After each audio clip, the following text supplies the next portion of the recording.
Urmează acest discurs, spuneam, lui J.D. Vance. Vă rog să rămâneți. Este absolut excepțional. Ce e important să vedeți ce spun americanii, ce spune vicepreședintele Statelor Unite în legătură cu ce se întâmplă în lume. Trăim istoria, spuneam, la timpul prezent. Trăim în miezul unui eva prins, așa cum spunea poetul. Cum era cu Gutuia? Că mi-am adus aminte versurile între timp. Le-am cântat multă vreme. Toată iarna noastră, lampă la fereastră. Galbenă gutuie, dulce amăruie. Hai să vedem acest interviu. Eu mi-au la revedere acum. Ne să vedem mâine seară la orele 20 cu Ion Cristoiu și Victor Ponta. Îi mulțumesc încă o dată profesorului Dungaciu. De fiecare dată e o plăcere să-i urmărim și să-i ascultăm analizele, chiar dacă uneori ne îngrijorează de-a dreptul, și acum s-a întâmplat și în această seară. Discursul lui J.D. Vance. Ne vedem mâine seară orele 20. Țineți aproape. The kind introduction, and I want to start by thanking President Macron for hosting the event and, of course, for the lovely dinner last night. During the dinner, President Macron looked at me and asked if I would like to speak, and I said, Mr. President, I'm here for the good company and free wine, but I have to earn my keep today. And I, of course, want to thank Prime Minister Modi for being here and for co-hosting the summit, for all of you for participating. And I'm not here this morning to talk about AI safety, which was the title of the conference a couple of years ago. I'm here to talk about AI opportunity. When conferences like this convene to discuss a cutting-edge technology, oftentimes I think our response is to be too self-conscious, too risk-averse. But never have I encountered a breakthrough in tech that so clearly calls us to do precisely the opposite. Now, our administration, the Trump administration, believes that AI will have countless revolutionary applications in economic innovation, job creation, national security, healthcare, free expression, and beyond. And to restrict its development now will not only unfairly benefit incumbents in the space, it would mean paralyzing one of the most promising technologies we have seen in generations. Now, with that in mind, I'd like to make 4 main points today. Number 1, this administration will ensure that American AI technology continues to be the gold standard worldwide, and we are the partner of choice for others, foreign countries, and certainly businesses as they expand their own use of AI. Number 2, we believe that excessive regulation of the AI sector could kill a transformative industry just as it's taking off, and we'll make every effort to encourage pro-growth AI policies, and I like to see that deregulatory flavor making its way into a lot of the conversations this conference. Number 3, we feel very strongly that AI must remain free from ideological bias, and that American AI will not be co-opted into a tool for authoritarian censorship. And finally, number 4, the Trump administration will maintain a pro-worker growth path for AI, so it can be a potent tool for job creation in the United States. And I appreciate Prime Minister Modi's point. AI, I really believe, will facilitate and make people more productive. It is not going to replace human beings. It will never replace human beings. And I think too many of the leaders in the AI industry, when they talk about this fear of replacing workers, I think they really miss the point. AI, we believe, is going to make us more productive, more prosperous, and more free. The United States of America is the leader in AI, and our administration plans to keep it that way. The U.S. possesses all components across the full AI stack, including advanced semiconductor design, frontier algorithms, and of course, transformational applications. Now, the computing power this stack requires is integral to advancing AI technology. And to safeguard America's advantage, the Trump administration will ensure that the most powerful AI systems are built in the U.S. with American-designed and manufactured chips. Now, just because we're the leader doesn't mean we want to or need to go it alone, of course. And let me be emphatic about this point. America wants to partner with all of you. And we want to embark on the AI revolution before us with the spirit of openness and collaboration.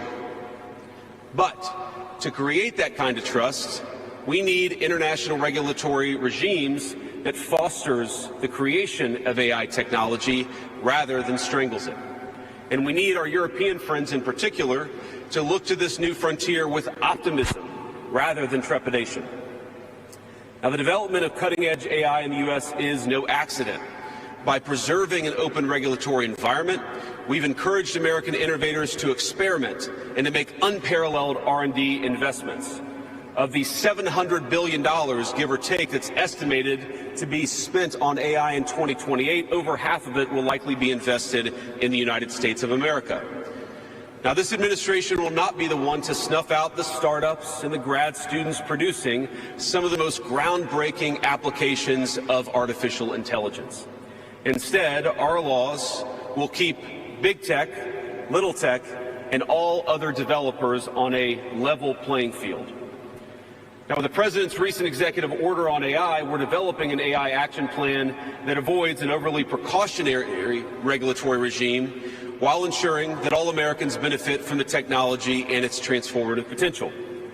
Now, we invite your countries to work with us and to follow that model if it makes sense for your nations. However, the Trump administration is troubled by reports that some foreign governments are considering tightening the screws on U.S. tech companies with international footprints. Now, America cannot and will not accept that, and we think it's a terrible mistake, not just for the United States of America, but for your own countries. Now, U.S. innovators of all sizes already know what it's like to deal with onerous international rules. Many of our most productive tech companies are forced to deal with the EU's Digital Services Act and the massive regulations it created about taking down content and policing so-called misinformation. And of course, we want to ensure the internet is a safe place, but it is one thing to prevent a predator from preying on a child on the internet, and it is something quite different to prevent a grown man or woman from accessing an opinion that the government thinks is misinformation. Meanwhile, for smaller firms, navigating the GDPR means paying endless legal compliance costs or otherwise risking massive fines. Now, for some, the easiest way to avoid the dilemma has been to simply block EU users in the first place. Is this really the future that we want? Ladies and gentlemen, I think the answer for all of us should be no. Now, there's no issue where we worry about more than regulation when it comes to energy. And again, I appreciated the comments of so many at the conference because they recognize that we stand now at the frontier of an AI industry that is hungry for reliable power and high-quality semiconductors. Yet too many of our friends are deindustrializing on the one hand and chasing reliable power out of their nations and off their grids with the other. The AI future is not going to be won by hand-wringing about safety. It will be won by building, from reliable power plants to the manufacturing facilities that can produce the chips of the future. Now, at a personal level, what excites me most about AI is that it is grounded in the real and the physical economy. The success of the sector isn't just a matter of smart people sitting in front of a computer screen and coding. It depends on those who work with their hands, even as robotics will change our factories. It will certainly make our healthcare providers better at treating diseases, but it will also depend on the data produced by those healthcare providers, by those doctors and nurses. I believe it will help us create and store new modes of power in the future, but right now, AI cannot take off unless the world builds the energy infrastructure to support it. Now, it's my view that tech innovation over the last 20 years has often conjured images of smart people staring at computer screens, engineering in the world of bits. But the AI economy will primarily depend on and transform the world of atoms. Now, at this moment, we face the extraordinary prospect of a new industrial revolution, one on par with the invention of the steam engine or Bessemer steel. But it will never come to pass if overregulation deters innovators from taking the risks necessary to advance the ball. Nor will it occur if we allow AI to become dominated by massive players looking to use the tech to censor or control users' thoughts. And I'd ask if you step back a moment and ask yourself, who is most aggressively demanding that we, meaning political leaders gathered here today, do the most aggressive regulation, it is very often the people who already have an incumbent advantage in the market. And when a massive incumbent comes to us asking us for safety regulations, we ought to ask whether that safety regulation is for the benefit of our people or whether it's for the benefit of the incumbent. Now, over the last few years, we've watched as governments, businesses, and nonprofit organizations have advanced unpopular and, I believe, downright ahistorical social agendas through AI. In the U.S., we had AI image generators trying to tell us that George Washington was black or that America's doughboys in World War I were in fact women. Now, we laugh at this now, and of course it was ridiculous, but we have to remember the lessons from that ridiculous moment.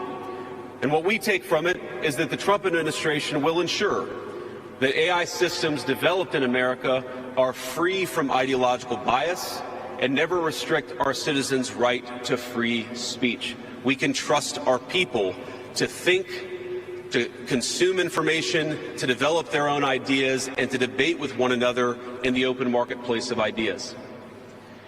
Now, we've also watched as hostile foreign adversaries have weaponized AI software to rewrite history, surveil users, and censor speech.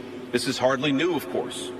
As they do with other tech, some authoritarian regimes have stolen and used AI to strengthen their military, intelligence, and surveillance capabilities, capture foreign data, and create propaganda to undermine other nations' national security.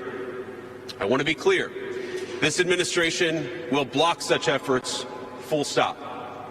We will safeguard American AI and chip technologies from theft and misuse, work with our allies and partners to strengthen and extend these protections, and close pathways to adversaries attaining AI capabilities that threaten all of our people.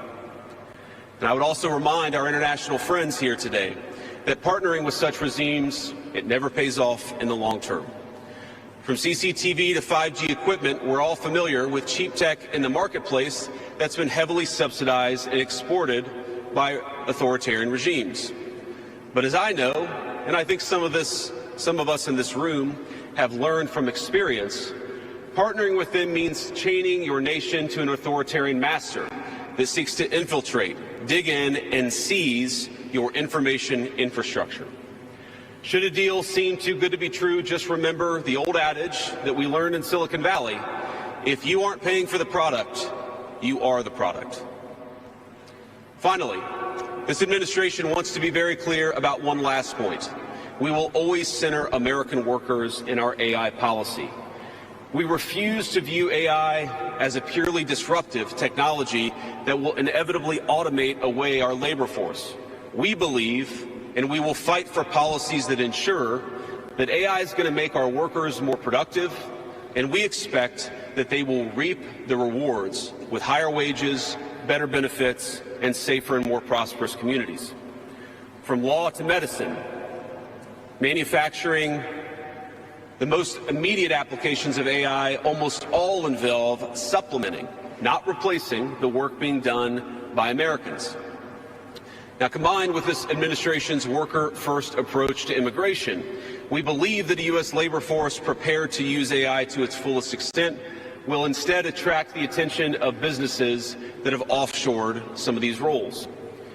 To accomplish this, the administration will make sure that America has the best trained workforce in the world.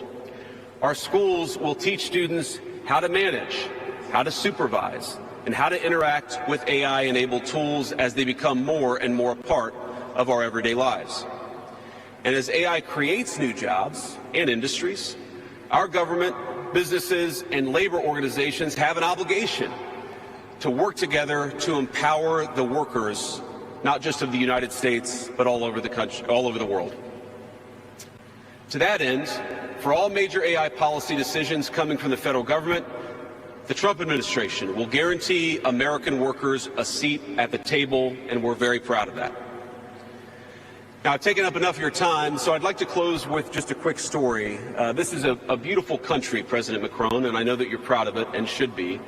And yesterday, as I was touring Les Invalides with General Gravette with my 3 kids, he was kind enough to show me the sword that belonged to America's dearest international friend from our own revolution, of course, the Marquis de Lafayette. He let me hold the sword, but of course he made me put on the white gloves beforehand. And it got me thinking of this country, France, and of course of my own country, and of the beautiful civilization that we have built together with weapons like that saber. Weapons that are dangerous in the wrong hands, but are incredible tools for liberty and prosperity in the right hands. I couldn't help but think of the conference today. If we choose the wrong approach on other things that could be conceived of as dangerous, things like AI, and choose to hold ourselves back, it will alter not only our GDP or the stock market, but the very future of the project that Lafayette and the American founders set off to create. Now, this doesn't mean, of course, that all concerns about safety go out the window, but focus matters. And we must focus now on the opportunity to catch lightning in a bottle, unleash our most brilliant innovators, and use AI to improve the well-being of our nations and their peoples. With great confidence, I can say it is an opportunity that the Trump administration will not squander. And we hope everyone convened here today feels exactly the same. Thank you, and God bless you all.